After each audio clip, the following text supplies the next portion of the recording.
I'm Wesley Morris, and this is Cannonball. Today, I can smell what The Rock is cooking. Finally.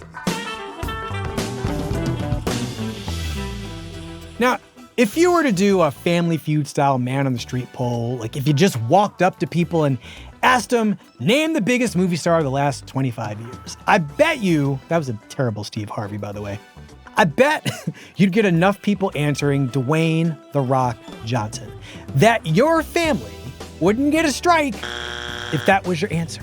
In fact, I'd guess he'd wind up being the number one answer. And I'm gonna say that the man who's arguably our biggest active star has also inarguably been the most misused.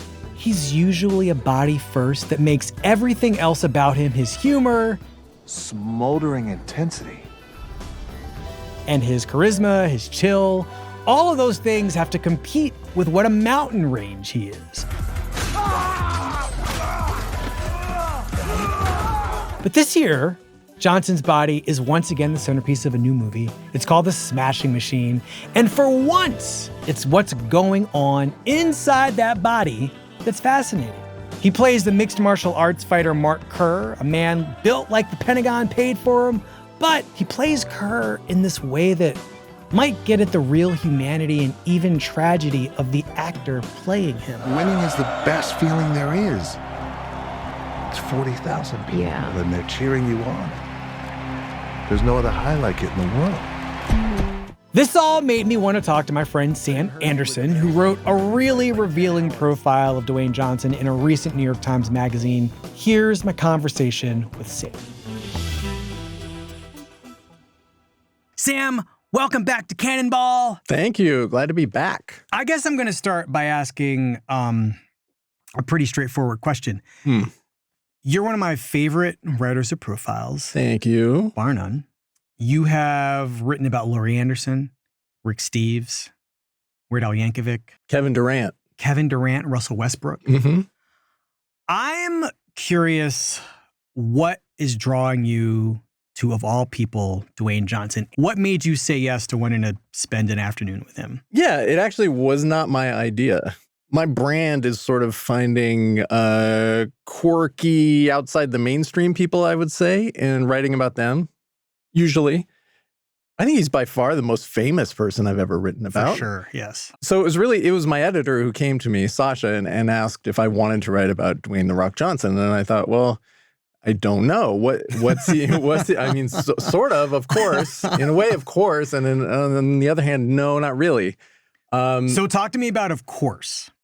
Of course, it would be fun to try to articulate someone who is that omnipresent in the culture. It'd be like trying to, I don't know, write a poem about the sun or something. Like, of course, you got to. Yes. You got to address the thing at the center of the solar system. I mean, we'll come back to this, but I mean, I made a list of all the stuff. I mean, just what the last 25 years of his movie life have been like. Oh my God. I mean, how many pages? This is what it looks like. Yeah. This is what it looks like. It's like some years there are 4 movies. So go on. So, that's appealing, but it's also a little bit of a turnoff because it's just so obvious and everybody knows. And like you don't need anything. You don't ostensibly need anything from him.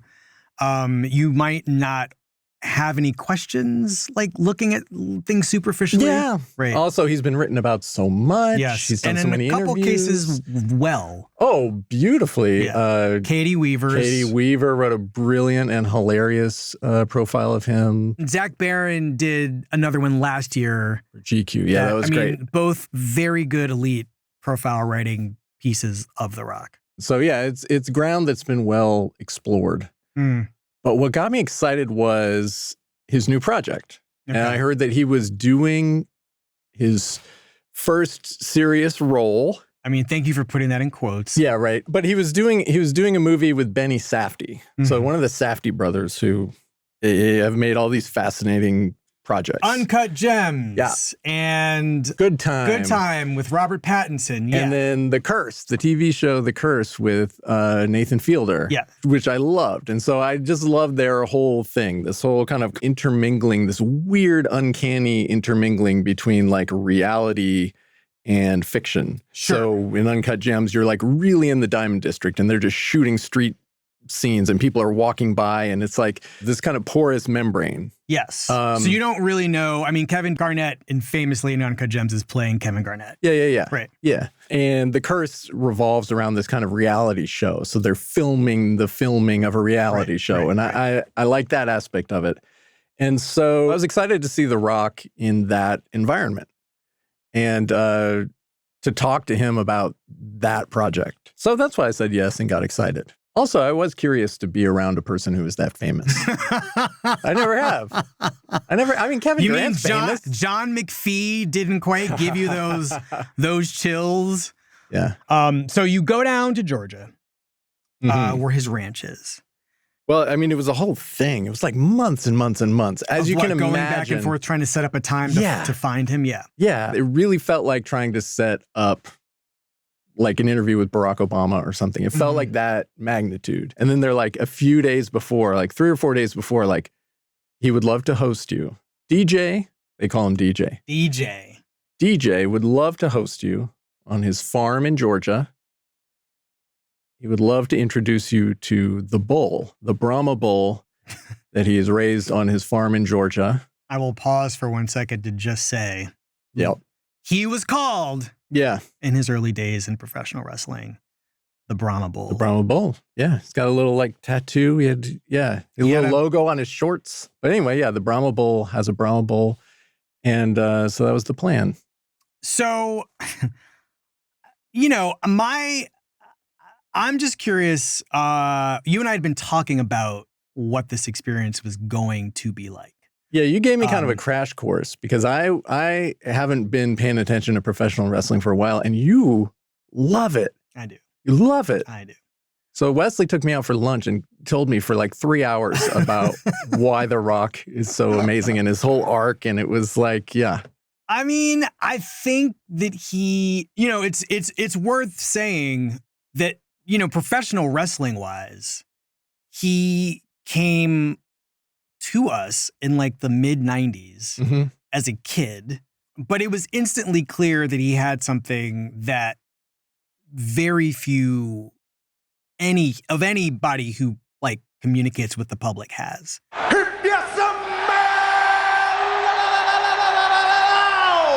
What The Rock is cooking, which is a real clarity of thought in terms of how he is expressing himself. But he arrives in professional wrestling at this great moment where there are all these other charismatic people too.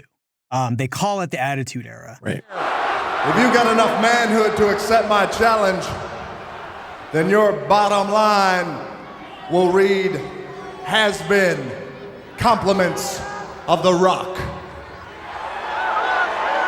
And, even for the Attitude Era, which included Stone Cold Steve Austin, Mick Foley, The Undertaker, Kane, Kurt Angle. This guy's an encyclopedia of professional wrestling. And that's just the top tier. Oh, yeah. Anyway, of all those people, it's Dwayne Johnson, The Rock, who is he's the most charismatic person, and he's the person who, in the mix of those other guys, can start trouble. You are 3 seconds away, and The Rock means 3 seconds away from The Rock laying the smackdown on your candy ass. No, not the smackdown. I mean, he became famous for his eyebrow. They called it the People's Eyebrow at some point to match his signature move, which was the People's Elbow. It's the most electrifying move in sports entertainment today. Oh, the People's Elbow! And he just was fun. And you can see the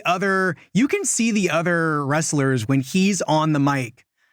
There are times when they have to turn away.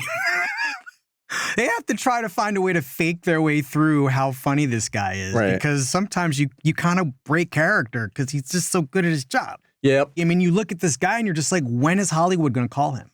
Right. So he had such a force of personality that almost single-handedly, he kind of expanded, the skit portions of wrestling. Yes. Like the fighting is really secondary after a while because he's so good on the mic. And so he'll do these long, long skits and set pieces. And there's a scene in the kitchen from 1999. Come on, Rock, finish him off. Mankind can't stand the heat. So get him out of the kitchen or finish him off. Right hand bottom line. He's fighting kind of in the bowels of the arena in all these ridiculous places, including a kitchen with Mankind, one of his great adversaries. And this is almost like an art performance. Like it's like a piece of miming because he's getting beat up by a bag of popcorn. What is that? Popcorn just being strewn everywhere. Look at him thrashing around. This man is just like the most painful bag of popcorn ever hit him in the head. I love that. Yeah. I love that. Yeah, a bag of popcorn. Oh my, it's a bag of popcorn. I couldn't hurt you with a bag of popcorn if I had like 10 hours. That is kind of why professional wrestling really works on me, because it's just the strangest job in the world. Like, you want to be an athlete, but you also wanted to be in the school play. Right. Do you know what I mean? Like, it's just such a fascinating collection of priorities that converge in the sport. Right. But what I can't imagine, and the time that you spent with him, what I was thinking about was just how strange it might be to be in a space with this person alone at his request, right? To be invited down to spend time. Not in a ring or backstage, but in his living room. Yeah. And it is strange. I don't know how much you've been around sort of like people who are so famous it kind of warps space-time around them, but I haven't been that much. And there is that very disorienting feeling of seeing them in person for the first time and being like, your brain can't connect these two like hemispheres of like, that is of reality, is the image guy that I've seen on screens of every size for decades. And now he's a three-dimensional human being who is riding toward me on like a four-wheeler to open his gate at his farm so I can go talk to him. And he's just a guy. Right. Was he prepared for you to be disoriented in some way? Yeah, I think he must have been. Yeah, you can kind of feel that, right? You can feel, I mean, this is how it must be for him interacting with everyone on Earth. He did tell me as we were feeding the bull later, standing at the fence and feeding his big, giant, beautiful, beautiful, beautiful creature, this bull. I loved his bull so much. His name is Soul Bully. S-O-U-L space Bully. I was like, what's the story behind that name? And he said something like, I just got a thing about souls. He likes souls. Of course, his father was called Soul Man, was one of his nicknames. Yes, his father, Rocky Johnson, the great professional wrestler. Pioneering black professional wrestler. And as we fed the bull, he was kind of telling me the story of the farm and why he has this bull and how, you know, and you could tell he was saying it in a way, he wasn't complaining, he was just saying it as a fact. He's at a certain point when he switched over into film from professional wrestling, he became so famous that he can't go out into the world anymore. Yeah. He can't walk down the street. He can't go to the grocery store. He's too distinctive.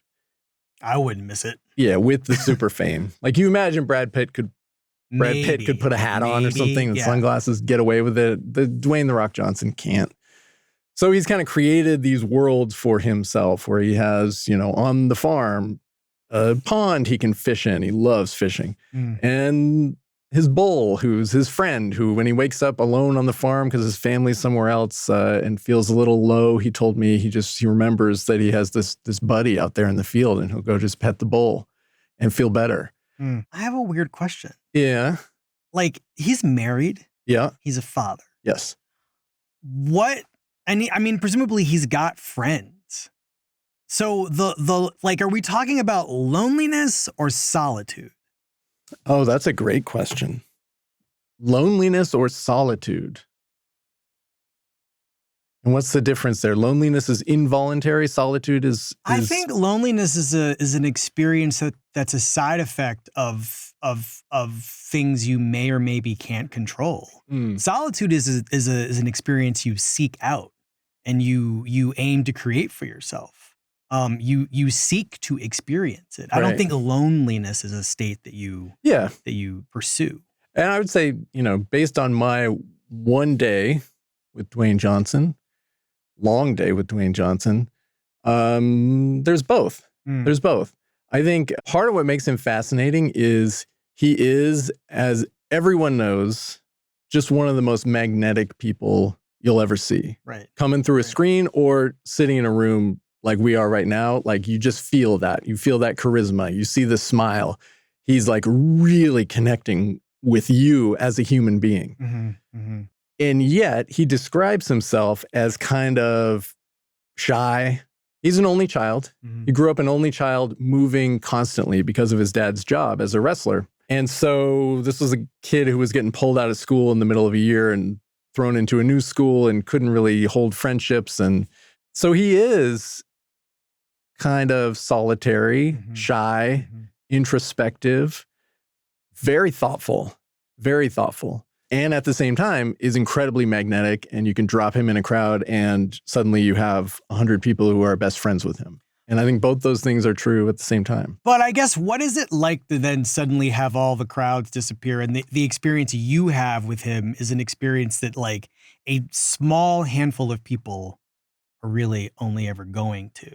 Yeah. And so you're sitting there in this living room. Yeah. And in your piece, there's this great moment where you have mentioned the little bit that you know about professional wrestling is the existence of a wrestler named Razor Ramon. Yeah, I actually had not expected to be alone with him.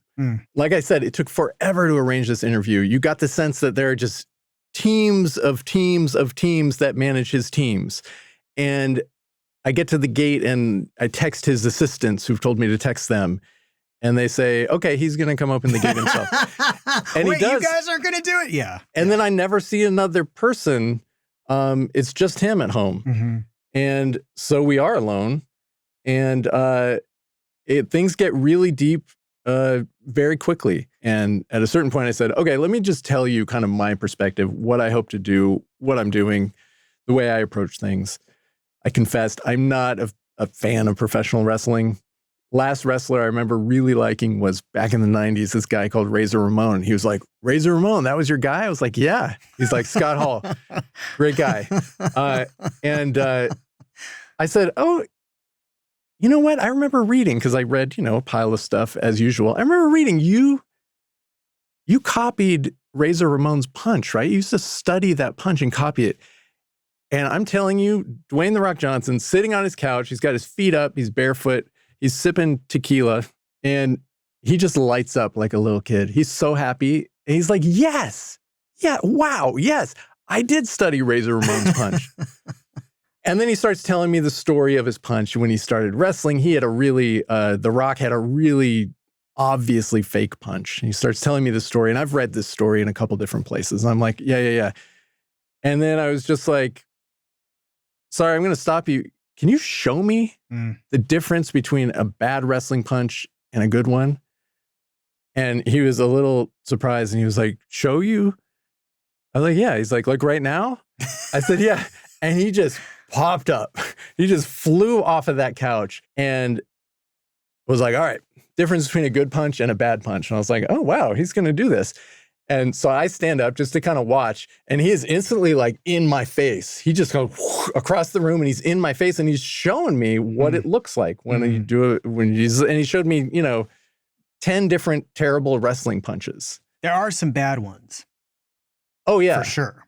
So he does this punch, and he says, this is a classic bad wrestling punch, where he jumps in the air, because what you want to do is create the thump, create the percussion as you're punching. He jumps in the air and thumps down as he's punching. So he's like, and you've seen wrestlers do that. And he said, all the way to the back of the arena, you see that's fake. And then he says, but Scott Hall, Razor Ramon, he wasn't like that at all. The Rock used to travel with a VHS player, with a VCR, and he would pop on the road, and he would pop in videos of Razor Ramon and watch frame by frame to see what this guy was doing, because all you know as a viewer is it looks really cool. Like it looks special somehow, and it doesn't look fake. And he was like, what goes into that?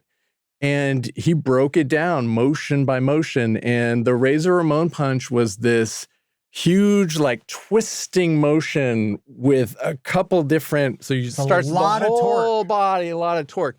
And then there's like a slap across the face, and there's a slap that turns into a fist at the last second, and then your other hand is hitting your thigh, and that's what's creating the percussion, and no one in the arena sees it. All they've seen you do is some athletically twisting thing. I have slowed this down my entire life to try to catch the slap on the thigh. The point is, you were in there getting a wrestling lesson from one of the greatest wrestlers. I wish I had a video of that. I wish I had said, can you do that again? I want to take a video of this.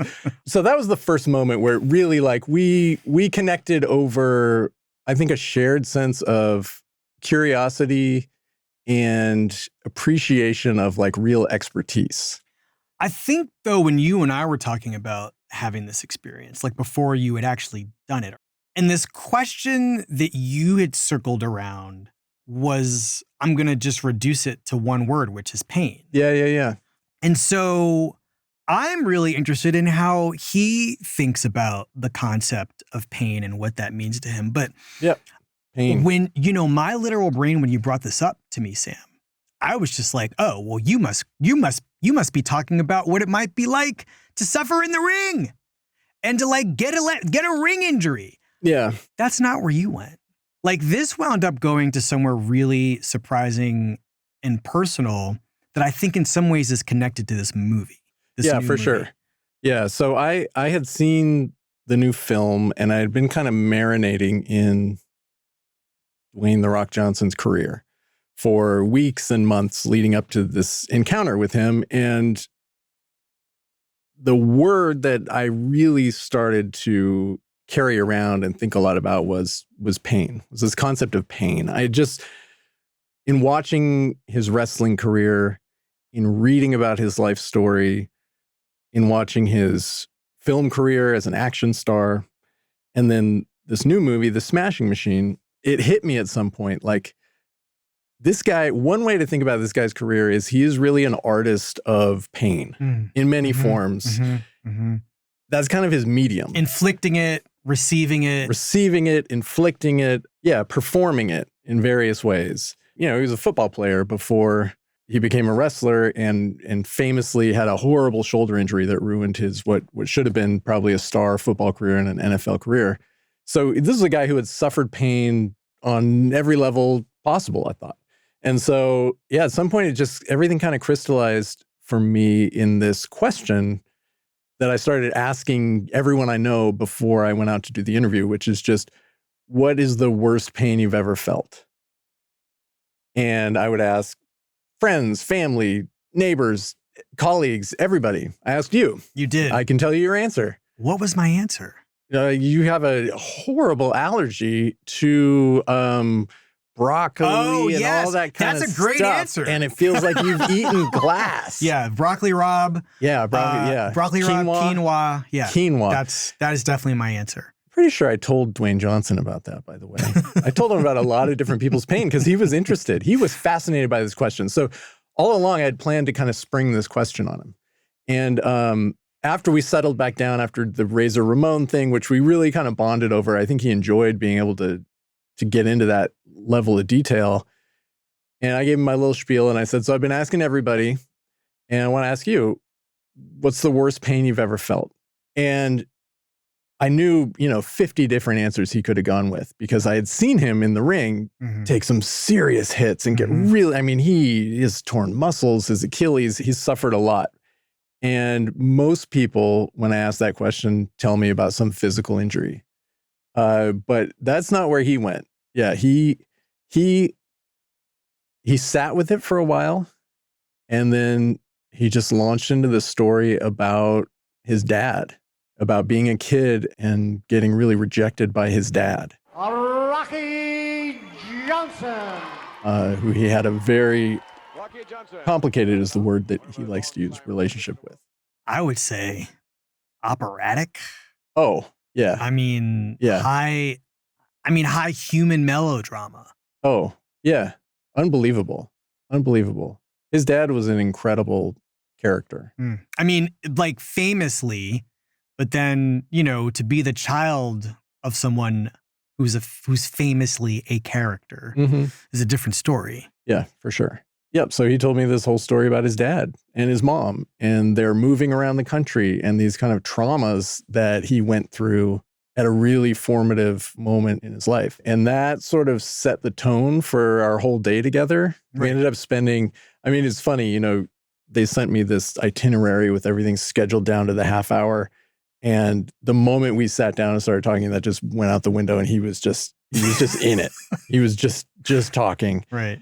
And I tried to give him outs many times. I was like, we would, after 4 hours or something, we had just finished feeding the bull. And I was like, look, I'm guessing that 90% of your team's job is keeping you from spending all day with the person in front of you, because he gets so deep into it with people. And he's like, yeah, let's go to dinner. So we went to dinner and ended up talking for 8.5 hours, something like that. Well, I'm curious, because, I think one of the things we talked about was the reason that you were a perfect person to write about a person like this is that your interests are they're from some other place, right? Like, you actually do want to get to understand this person. And I read a profile like the one you wrote, and I then understand, I feel like I understand why, my theory about him, or my feeling about him, is that the movies have never really understood what they have. Yeah, I wanted to ask you, what have you always felt like was missing? What would the movies not let him do? Not have to hurt people, not have to save the world. But I think that the reason it's taken so long for him to do another thing like The Smashing Machine is that,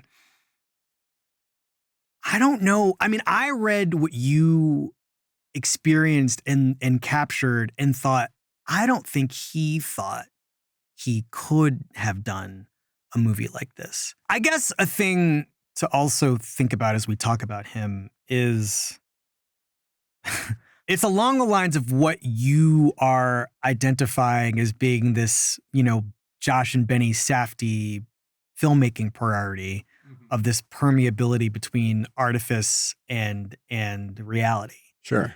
I think a lot of the times when smart writers go out to spend time with someone, they're going to then go spend more time writing about the experience of being with, there is this question of what just happened. Yeah. Like, did I spend time with a version of a person that the other people in his immediate life know him to be? How much was he performing in his conversation with me? Well, I will apply a cynical layer here. Like, excusing who this person actually is, to just say it's the end of the year. This is the time when, these studios start making all kinds of fascinating, talented, important, famous people available because there's some milestone professionally happening for them. And that milestone could culminate in getting to go to the Academy Awards in February. Sure. And the question is, how much of the time that this person is allowing you to spend with him, how much of that time should be visible through the lens of a campaign for something? And did you question whether you got jobbed?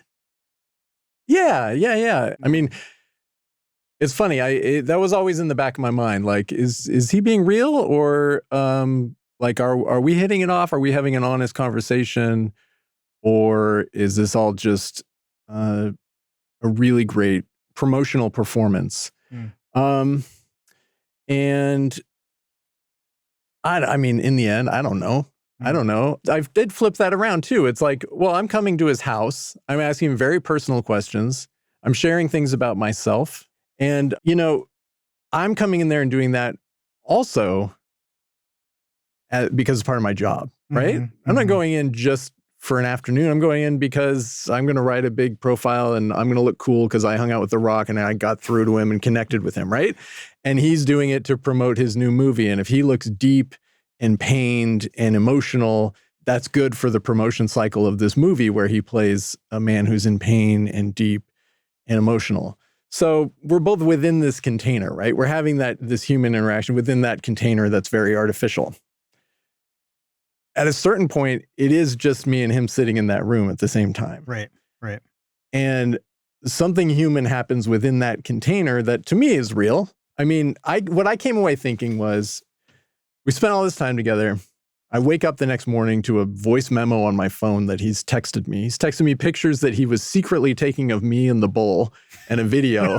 The video, which was really adorable because he's taking a video of me like really bonding with his bowl and feeding it and talking, murmuring to the bowl about how beautiful it is. And then I turn and look at him. I'm like, this is such a great creature. And essentially he's like I caught him taking a video of me and the phone drops like he got caught. No. Yeah. It was really cute. All right, I mean, there's stuff like that. And then so I wake up to this voice memo that's just really sincere, emotional, thankful for our time together, picking up on ideas that we talked about, asking me further questions. And there were weeks of this, him sending me, us going back and forth. And what I thought in the end was like, I understand the cynical view of it all, but if he is faking, like he could have stopped so long ago and had the effect that he wanted. He did, on you. He did great. Okay. He could have stopped with me so long ago. If he's faking, then he is like a manipulative, emotional He's Andy Kaufman. ninja. Yeah, he's like Andy Kaufman. He's doing some conceptual art stuff right now because it's so deep. So I don't know. Yeah, it's like the Safdie question. Like, what's real and what's artificial? Like, in what ways, like you and I am I here because it's my job and I want to look cool because I'm on your podcast, or am I here because I love Wesley Morris? I hope it's the latter. But yeah, that's a bad example. I'm only here because I love Wesley Morris. But, what's real? Yes. What's real? Okay. I feel like it might be useful to just spend a little bit of time thinking about some, I don't know, inspired uses of him, or just time that we've spent with this man doing his job that we've enjoyed. That are indications of what it is that is lovable about him, period. So I've got a couple, you've got a couple. Favorite Dwayne Johnson moments. You go first. Okay. I'm the kind of intellectual and dork and snob who's never watched the Fast and Furious movies. Any of them. I've never seen any of them. Yet you're still in my life. I know. Have you seen them all? We still have this for yes, I've seen them all. Okay. I've seen them all. Okay. I mean, yes. I haven't seen any. Several times. So but I had to because I was researching this piece and I was excited to. I was actually excited to. I've always meant to sit down and do a marathon and watch all of them. But I started with Fast 5. Banger. Because that's the one that features Dwayne "The Rock" Johnson. For the first time. For the first time down in Brazil as this sort of super tough, but also by the book. Kind of like a Javert. That's more my sphere of reference. That's great comparing it to Les Miserables. Yeah, Les Miserables. He's the cop who believes in justice. He's just there to get his guy. He doesn't care what your excuses are. He doesn't care the righteousness of your larger cause. You're on his list and he's going to get you. Yeah, check mark. And I found him really charismatic and I really enjoyed the film. Yeah, so here we go. I don't even know what scene this is, but all right, let's just have fun watching it. Okay, so this is at the end of the movie.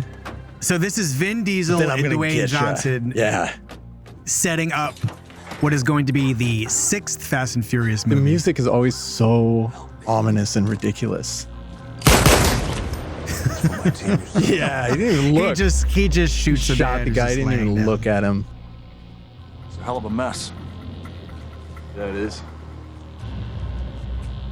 You know I can't let you two go. I ain't made that way. Such good dialogue. I ain't made that way. The way I see it, you've earned yourself 24 hours. And they end up, facing each other, the Jean Valjean Javert standoff. And they kind of come to terms, and Dwayne Johnson's character sort of cracks and says, "I'm going to give you a 24-hour head start." I wonder who he's doing here, because it's not him. No, that's what's so striking is it's not just Dwayne Johnson being Dwayne Johnson. It's somebody else. It's like some other wrestler or something. I can't quite put my finger on it. No, he's acting. I will find you. Anyway. What's yours? All right, I'm just going to say the obvious thing for Moana. How did you know? Because I love it so much. Let's just see the "You're Welcome" scene, which is basically him showing up in the world of Moana for the first time. Moana, the character. So what I believe you were trying to say is thank you. Thank you? You're welcome. Okay. Look, I love his rubber ducky face here. Yeah. You're face to face with greatness, and it's strange. You don't even He can't know sing, how you feel. but he can carry a tune. Yeah. And it's very sweet. Humans never change. Open your eyes, let's begin.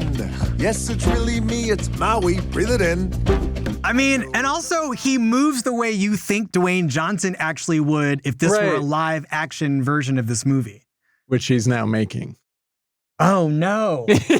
I'm sorry. Is that happening? I'm sorry to break the news here. Yeah, I'm so sorry. Sam. I'm so sorry. Why do they I do couldn't this? stop it. What the?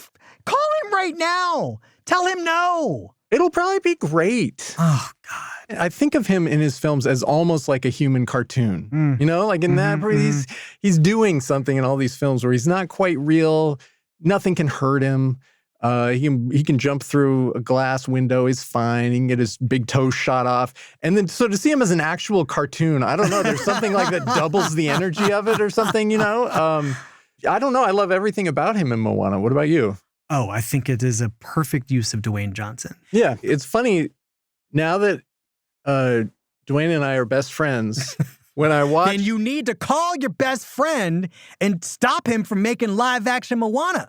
When I watch Moana, the cartoon, I think I see more what a performance that is. I think I went in, having read, like we talked about Katie Weaver's great profile, he does come off as very cartoonish. He's very funny. He's very, he has this unstoppable energy. When we were together, and maybe again, this was a performance too, but I really did get a sense of him, like our energy kind of matched. And I'm pretty low energy and sleepy and introverted and shy and quiet. And he was like that too. And so when I see him doing this, like, yeah, that's an aspect of his personality, but he's also this other way.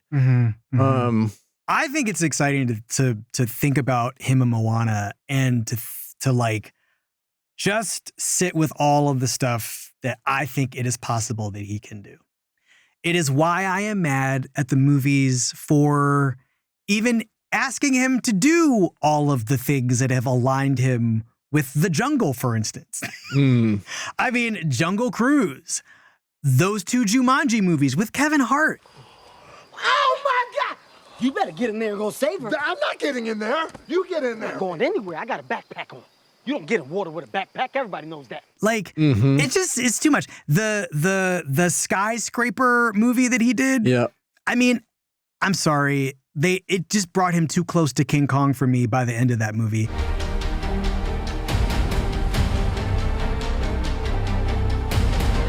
And the posters were also strange. And then there was oh my God, what's the movie that actually had Rampage? Yeah. Rampage is him with an actual beast of the jungle, a giant gorilla. Are you familiar with genetic editing? Changes will be incredibly unpredictable. It's just too much. It's just too much. I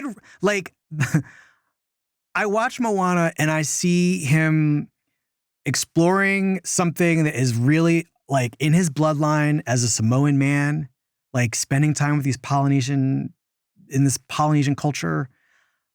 I don't know. I just feel like less of the we can't think of anything better to do with this giant man scenarios.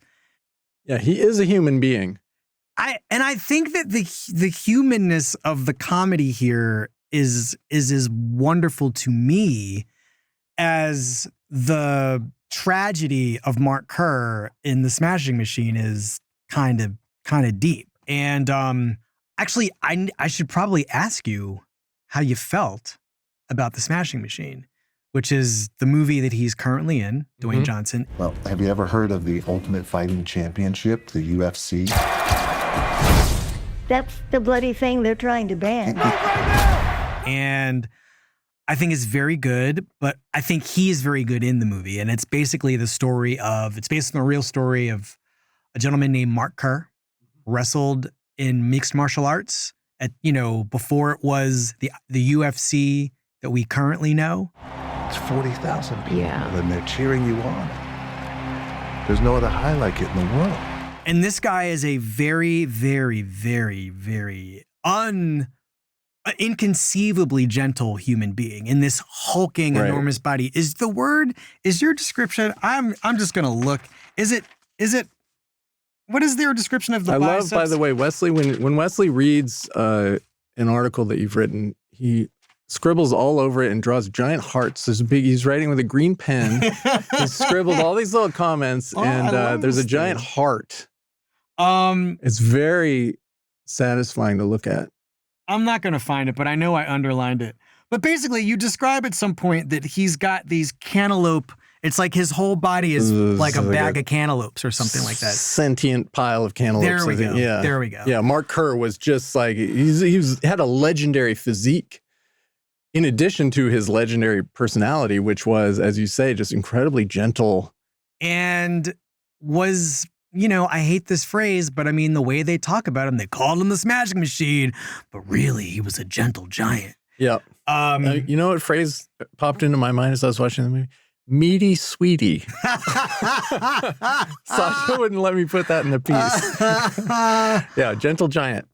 Meaty sweetie. So, this meaty sweetie's got a lot of turmoil, at home, in his head. Yep. It's like a why me, sort of existential. It's not a crisis, but it's an understanding of this tension between what he looks like and how he feels. And I love that about this movie, which is that this is a person trying to figure out how to just why won't people let him be the person he feels he is? Yeah. And yet he's got to live. And this is the way he has come to understand is how he's going to make his living. Yeah. And I don't know, did the movie work for you? I like the movie. I've seen it multiple times and it gets more interesting every time. I think it really does a lot of what I like about the Safdie's work, which is that kind of braiding together reality and unreality in a way that's kind of uncanny. And probably the best example of that is just the way they treat Dwayne Johnson's face. Yes. Which is... Yes. It is heavily... Probably a top 5 most famous face in the world. Sure. Top 10.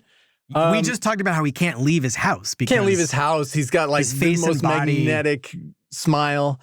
And in this film, they have used all these prosthetics, all this makeup to make him look not exactly like Mark Kerr, but like some guy at a midpoint between this most famous face on planet Earth and this MMA fighter from the 90s who you've probably never heard of. And so your first reaction as a viewer is like, what am I looking at?